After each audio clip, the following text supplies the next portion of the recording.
So what is different whenever we're subtracting polynomials? So I have an example here. It's taken out of the book. It's number 42 in section 6.1. So we're going to use this as an example to go through the one thing that's different whenever you're subtracting polynomials.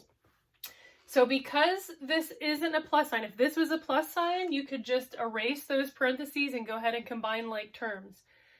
But because this is not a plus sign, because this is a subtraction or a minus sign, what we're going to have to do is take this, because remember this means change, we're going to have to distribute that sign to each of the terms in the parentheses behind it or after it. So what we're going to have to do in order to take away the parentheses is rewrite this as one big long polynomial, but make sure that the signs of the terms in the last set of parentheses all change. So we can go ahead and just rewrite this as 3b squared minus 4b plus 1. This is a positive 5b squared, but this is telling us to change it. So it's going to become a negative 5b squared. This is a negative and a negative equals a positive, so we'll have a plus b.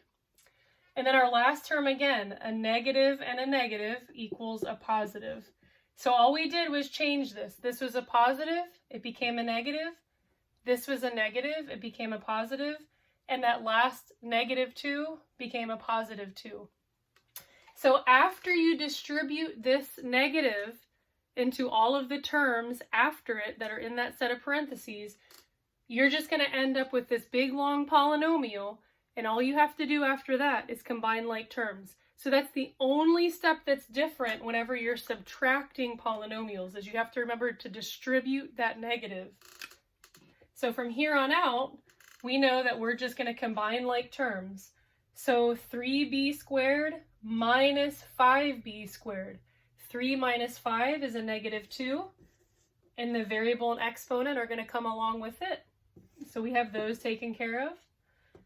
Now we have a negative 4b plus 1b. So if you want, you can kind of remember that there's a 1 in front of that. So a negative 4 plus a 1 would be a negative 3, and the variable comes along with it. And then we have our constants. So 1 plus 2 just equals a positive 3.